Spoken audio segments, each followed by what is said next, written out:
ஓம் முருகா போற்றி போற்றி. என் அன்பு குழந்தையே, இன்று வைகாசி சஷ்டியில் இதை கேட்டு முடித்த 60 நிமிடத்தில் உன்னை தேடி நல்ல செய்தி வர காத்து கொண்டிருக்கிறது. அதை பெறுவதற்கும் மகிழ்ச்சியோடு காத்திரு தங்கமே. சில நேரங்களில் உன்னை சுற்றி என்ன நடக்கிறது என்று நீ யோசிக்கும் முன்னரே எல்லாம் நடந்து முடிந்து விடுகிறது. ஆனால் நீயோ அதிலிருந்து வெளிவர முடியாமல் தவிக்கிறாய். அந்த நிலையில் நீ இருந்தால் சில நாட்கள் பொறுத்திரு என்று சொன்னேன். உன்னை சுற்றி விழுந்த ஒவ்வொரு சிக்கலிலிருந்தும் உன்னை விடுவித்து உன்னை வெளிவந்து கொண்டு வந்து விடுவேன் என்று சொன்னேன். அதுவரை இந்த முருகனின் நாமத்தை உச்சரித்து கொண்டிரு என்று சொன்னேன். எல்லாம் சரியாகிவிடும் என்று சொன்னேன். இதோ என் கண்மணியே, எல்லாம் சரியாகிவிட்டது. வைகாசி சஷ்டி என் பிள்ளைக்கான நாள். அனைத்தையும் நடத்தி தரப்போகிறேன்.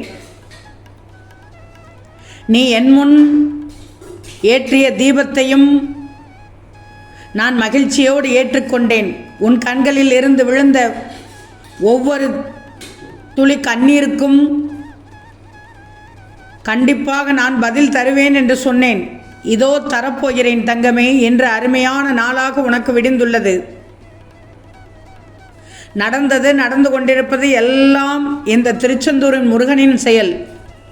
இனி நடக்கப் போவது அனைத்தும் நல்லதாக இருக்கப் போகிறது தங்கமே. உன் வாழ்க்கையில் நீ பட்ட கஷ்டங்கள் துரோகங்கள் பற்றி யோசித்து யோசித்து ஒவ்வொரு நாள் இரவும் தூக்கம் இல்லாமல் தவித்தாய். என் செல்வமே, இனி எந்த ஒரு கஷ்டங்களையும் உன் வாழ்க்கையில் குறுக்கே வரவிட மாட்டேன்.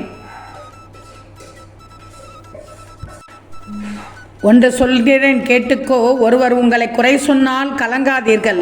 ஏனென்றால் நல்லவர்கள் யாரும் மற்றவர்களை குறை சொல்ல மாட்டார்கள். குறை சொல்பவர்கள் யாரும் நல்லவர்களாக இருக்க மாட்டார்கள். நான் சொல்வதை கேட்பாய்தானே? சில காலமாகவே நீயாகவே இல்லை. ஏன் மற்றவர்கள் நடந்து கொள்வதை பார்த்து கவலைப்படுகிறாய்? உன்னை கண்டுகொள்ளவில்லை என்றால் என்ன? எதுவும் நினைக்காமல் நீயும் அமைதியாக இருந்து பாரேன். அதுவே அவர்களுக்கு சிறிய அளவில் மதிப்பை உன்மேல் கொடுக்கும். அதுதான் உனக்கு மிகப்பெரிய வெற்றி. எதையும் கண்டுகொள்ளாதே. உன்னை சுற்றியுள்ளவர்களை நீ மாற்றியமைக்க முடியாது. ஆனால் உன்னை சுற்றி யார் இருக்க வேண்டும் என்பதை நீ மாற்றியமைக்கலாமே. என் செல்வமே, இன்று வைகாசி சஷ்டியில் உனக்கு அதிசயம் வந்துவிட்டது. நீ நினைக்க முடியாத, யோசிக்க முடியாத, அறிந்திராத மிகப்பெரிய அற்புதத்தை இன்று உன் வாழ்க்கையில் நிகழ்த்தப் போகிறேன். ஏன் இப்படி சோகமாக உட்கார்ந்து இருக்கிறாய்? நீ வருத்தப்படுற அளவுக்கு இன்று எதுவும் நடக்காது. உனக்கு தேவையில்லாததை அனைத்தும் இந்த திருச்செந்தூர் முருகன் அகற்றிவிட்டேன். என்னை நினைத்து கொண்டே இருக்கும் என் பிள்ளைக்கு அனைத்தும் சரியாகிவிடும். அதற்கெல்லாம் நான் பொறுப்பெடுத்து கொண்டேன். அள்ளி கொடுக்கும் நேரம் வந்துவிட்டது. அதை நீயும் பெற்றுக்கொள்ள தயாராக இரு. வறுமை நீங்கி செல்வம் பெருகப் போகிறது. அருமையான காலத்தை நீ எட்டிவிட்டாய். ஏமாந்து விட்டோமே என்ற மனவேதனையில் உன் விழிகள் உறங்க மறுத்தது. நானும் பார்த்து கொண்டுதான் இருக்கிறேன். எத்தனை நாள் தூக்கம் வராமல் தவித்தாய் என்று எனக்கு தெரியும். இனி நான் என்ன செய்ய போகிறேன் என்பதை மட்டும் பார். உன்னை ஏமாற்றியவர்களின் நிலைமையை உன் கண்முன் தெரியப்படுத்துவேன். பொறுமையோடும் நம்பிக்கையோடும் வெறும் உன் வாழ்க்கைக்கான மாற்றங்களை நிச்சயமாக ஏற்படுத்தி விடுவேன். அதிகமாக கவலைப்படாதே. உடல் கெட்டுவிடும். ஆரோக்கியம் கெட்டுவிட்டால் உன் குடும்பத்தை யார் பார்ப்பது? வாழ்க்கையில் துன்பங்களை எல்லாம் பிரித்துவிட்டு இன்பங்களை உனக்கு நிரந்தரமாக போகிறேன். நீ வாழ்வில் தொலைத்த ஒன்று உனக்கு கிடைக்கச் செய்ய போகிறேன். கவலையே படாதே. உனக்கு நான் கொடுக்கும் வாழ்க்கையை யார் ஒருவனாலும் தடுக்கவே முடியாது. மன நிம்மதியோடு, நிரந்தர சந்தோஷத்தோடு, உன் குடும்பத்தோடு நீடூழி வாழ்வாய். இது உன் முருகனின் சத்திய வாக்கு. தேவையில்லாமல் உன்னையே நீ வருத்தி கொள்ளாதே. வந்த சில தடைகளை எண்ணி மனம் வருந்தாதே. வரப்போகின்ற உயர்வு பெரியதாக இருக்கப் போகிறது. உன் எண்ணம் எதுவோ அதுபோலவே எல்லாம் அழகாக இருக்கப் போகிறது. இருளில் இருந்து வெளிவந்து ஒளி சூழ நீ வாழப்போகிறாய். அதை நானும் பார்த்து ரசிக்கப் போகிறேன். உன்னை வீழ்த்துவதற்கு 10 பேர் என்ன, 100 பேர் என்ன, 1000 பேர் இருக்கட்டும். நான் உன்னை தூக்கி விடுவதற்கு 1000 கைகளை கொடுத்து விடுவேன். உன்னை வாழ்த்துவதற்கும் நான் ஒருவன் இருக்கிறேன் என்பதை எப்போதும் நீ ஞாபகத்தில் வச்சுக்கோ. நீ கண்ணீரை பெருக்கிக் கொண்டிருக்கிறாய், அது தவறு தங்கமே. என்னை முருகா என்று அழைத்துவிடு. உன் கண்ணீரை ஆனந்த கண்ணீராக மாற்றுகிறேன். பிறப்பிற்கும் இறப்பிற்கும் இடைப்பட்ட குறுகிய காலம்தான் தங்கமே. நான் அனைத்தையும் உனக்கானதாக செய்து கொடுக்கிறேன். இந்த நேரத்தில், இந்த நாளில் நான் ஒன்று சொல்கிறேன், கேட்டுக்கோ. தாய் தந்தைக்கு மரியாதை இல்லாத உறவினரிடத்தில் ஒரு நிமிடம் கூட நிற்காதே.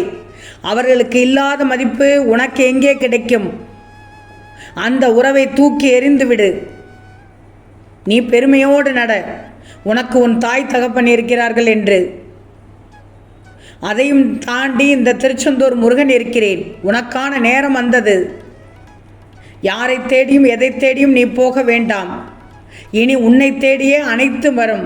இனி வரும் காலம் உனக்கு பொற்காலம்தான். பொறுமையாக செயல்படு. அவசரப்பட்டு எடுக்கப்படும் எந்த ஒரு முடிவும் சரியாகிவிடாது. ஞாபகத்தில் வச்சுக்கோ. உனக்கு கோபம் வருகிறதா? என்னை நினைச்சுக்கோ. பொறுமை வரவில்லையா? என்னை நினைச்சுக்கோ. நீ பிரார்த்தனை செய்யும்போது உன் மனதில் ஒன்றை நினைத்து குழம்பினாய். அது இப்போது எங்கே போனது? அந்த நிகழ்வே நடைபெறாமல் போனது. உன் குழப்பமும் வீணானது. இதுபோல் பல நாட்கள் உன் வாழ்க்கையில் தேவையில்லாத குழப்பத்தை எண்ணி தவிக்கிறது உன் மனது. இந்த முருகன் நான் இருக்கிறேன் துணையாக உனக்கு. எது வந்தாலும் கவலைப்படாதே. நிச்சயம் நீ நினைத்து கூட பார்க்க முடியாத அளவுக்கு உன் வாழ்க்கை மாறும். மாற்றுவேன். நீ விரும்புவதை விரைவில் பெறுவாய். உன் வாழ்க்கையில் அனைத்து மங்களங்களும் உண்டாகச் செய்வேன். என் தங்கமே, நீ என்னை நினைத்தாலே போதும், ஓடோடி வந்து விடுவேன். உனக்கு வேண்டியதை வாரி வாரி வழங்குவேன். நினைவில் கொள், காலமும் சூழ்நிலையும் மாறிக்கொண்டே இருக்கிறது. இப்போது உனக்கான காலம் உருவாகிவிட்டது. இந்த முருகன் ஒருவர்தான் நம்மை காப்பவர் என்று தெரிஞ்சிக்கோ. முருகனை தவிர வேறு யாரும் இல்லை என்று உன் மனம் சொல்கிறது தானே? தயவு செய்து சொல்கிறேன், கேட்டுக்கோ. புலம்பாதை. புலம்பிக்கொண்டே இருந்தால் விதி உன் வாழ்க்கையோடு புரட்டி போட்டு கொண்டேதான் இருக்கும். அதனால் அமைதியாக இரு. மரமே ஒரு நாள் சாயத்தான் போகிறது. துன்பம் காற்றடித்து இலைகள் உதிர்வதால் வருத்தம் எதற்கு? கவலைப்படாதே. பயம் உன்னை கவிழ்த்துவிடும். பயப்படக்கூடாது. என்னுடைய அருளையும் ஆசையையும் பெற்ற என் பிள்ளைக்கு அனைத்தையும் நான் செய்து கொடுக்கப் போகிறேன். கவலையே படாதே. ஓம் முருகா போற்றி போற்றி.